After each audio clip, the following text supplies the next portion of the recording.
Sir, खेलो India का आगाज़ हो चुका है और बनारस में इसका समापन है। कितना प्रतिभागी उत्साहित हैं? खेलो इंडिया यूनिवर्सिटी गेम्स में जैसा कि आप जानते हैं कि सोशल मीडिया के माध्यम से भी हम लोग प्रचार प्रसार देख रहे हैं, आप लोगों के माध्यम से देख रहे हैं। आप लोगों को पूरा उत्साह अपने आप नज़र आ रहा होगा कि योगासन जैसा खेल जिसको कि कोई पूछता नहीं था, केवल फिट रहने के लिए ही उसको अपनाया जाता है कि जाके हाथ इधर घुमा लो, पैर उधर घुमा लो और नसों को इधर उधर घुमा लो या सूक्ष्म व्यायाम कर लो। अब वो उससे ऊपर निकल चुका है क्योंकि ये खेलों के रूप में स्थापित हो चुका है।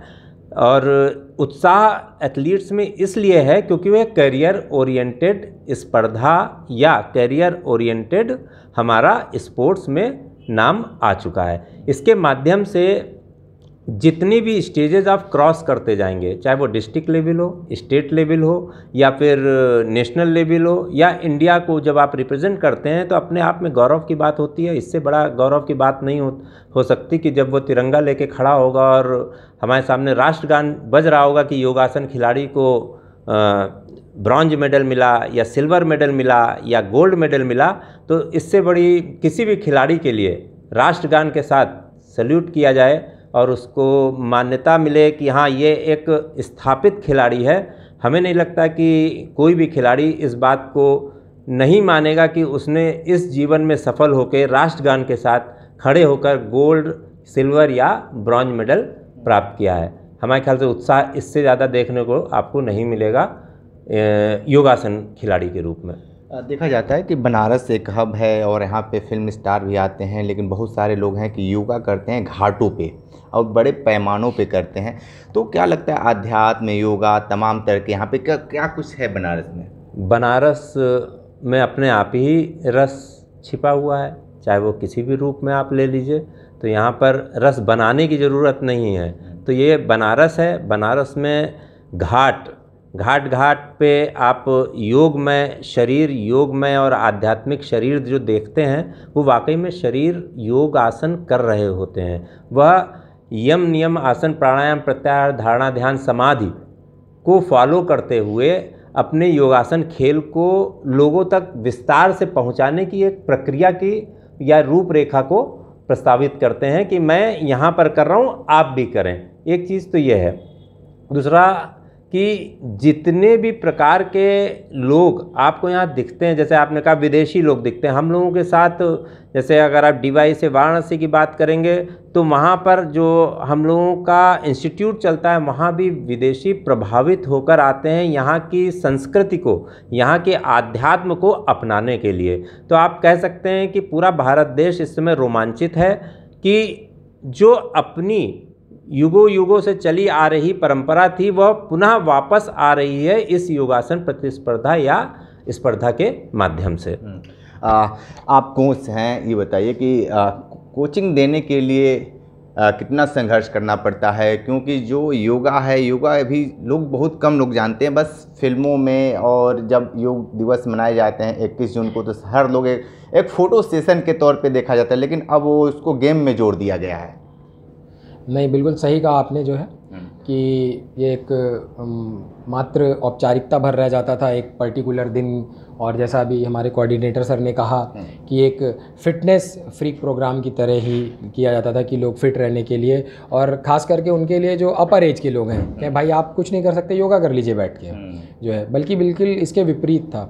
बहुत बड़े इसके जो है ग्रंथ हैं, सारा कुछ है। तो NYSF ने जो हमारा सिलेबस बनाया, नेशनल योगासन स्पोर्ट्स फेडरेशन ने इसका एक प्रॉपर सिलेबस बनाया है, और जिस सिलेबस के आधार पे अलग अलग प्रतियोगिता होती हैं। बहुत बड़े बड़े और बहुत ज्ञानी लोग, परम पूज्य स्वामी रामदेव जी महाराज के आचार्य नागेंद्र गुरु जी एस व्यासा, उनके लीडरशिप में एक COP बनी पूरी। तो उसमें सारे ग्रंथों से हर जगह से रिसर्च करके वो आसन पिक किए गए, और अलग अलग एज ग्रुप के लिए हमने सब जूनियर, जूनियर और सीनियर कैटेगरी 3 कैटेगरीज़ में कैटेगराइज करके और 5 अलग अलग इवेंट हमने इसके तैयार किए। क्योंकि इसको ऐसा बनाना था जो आकर्षित भी करे, बच्चों को अपनी ओर आकर्षित करे। और रही बात कोचिंग की, तो इसकी कोचिंग में जो सारा मॉड्यूल है वो लगभग सिमिलर होता है स्किल को छोड़ करके। जब हम क्रिकेट की कोचिंग करेंगे तो स्किल डिफरेंट हो जाएगी, मगर जो बच्चे की बेसिक तैयारी है वो स्ट्रेंथ कैसे करेगा, कंडीशनिंग कैसे करेगा, कोर स्ट्रेंथ कैसे करेगा, उसके बायोमैकेनिक्स क्या होंगे बॉडी के, और वो मेंटल स्टेबिलिटी उसकी कैसी होगी, और उसके बाद उसको ये कॉन्शियस और उसको ये बिलीव दिलाना कि इसमें फ्यूचर है, उसके पेरेंट्स को बिलीव दिलाना। विद्यालय में बीपीएड एमपीएड और फिर लोग जाते हैं एनआईएस करने के लिए, फाइनली वो कोर्स के लिए होता है।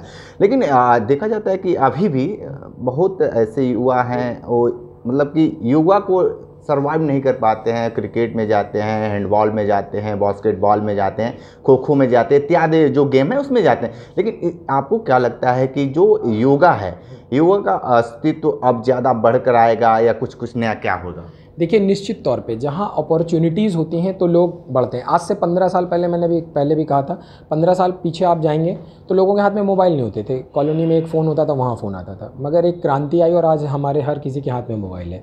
तो exactly situation is the same.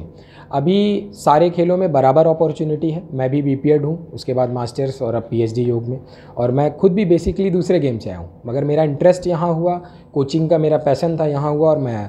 अब बहुत बड़ी संख्या में, आप यकीन मानिए, एनआईएस में भी हमारे एडमिशन के लिए मारामारी है, मतलब पूरा फुल कंपटीशन है, अलग गेम्स की तरह 6 वीक कंपटीशन में भी पूरा। बीएचयू कैंपस में हम यहाँ पे हैं, यहाँ पे योग से रिलेटेड कोर्स है, बीपीएड एमपीएड है। आप वहाँ जाएंगे और वहाँ देखेंगे तो जितना प्लेयर, जितना खिलाड़ी अदर स्पोर्ट्स का है उतना, आप यही समझ लीजिए कि 3 दिन के कंपटीशन के लिए हमारे 106 बच्चे आए, जिनको हम शॉर्ट लिस्टेड करके 106 आए हैं। अगर सोचिए हम सारी यूनिवर्सिटीज़ को बुलाते तो हम 10 दिन में भी वो कंपटीशन ख़त्म नहीं कर सकते, इतने बड़े लेवल पे कंपटीशन। ठीक है, तो आप मनीष जी को सुन रहे थे, ये कोच भी हैं और खेलो इंडिया का आगाज़ भी हो चुका है, और यहाँ पे जिस तरीके से बीएचयू में खेल खेला जा रहा है, ये बताइए कि फाइनल जब होगा तो क्या प्रधानमंत्री का भी आगमन है क्या?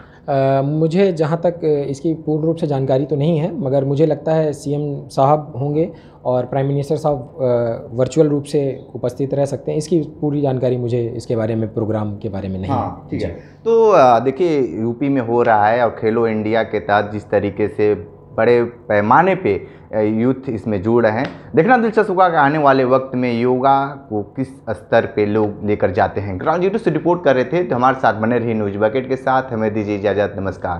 पेश है न्यूज बकेट हिंदी मासिक पत्रिका। पढ़ें इस महीने की पूरी खबर विस्तार से हमारे न्यूज बकेट की मैगजीन में। हमारी ई मैगजीन को मुफ्त में पढ़ने के लिए अभी लॉगिन करें www.newsbucket.in पर। इसके अलावा रोज की ताज़ा खबरों के लिए हमारे YouTube चैनल को तुरंत सब्सक्राइब करें।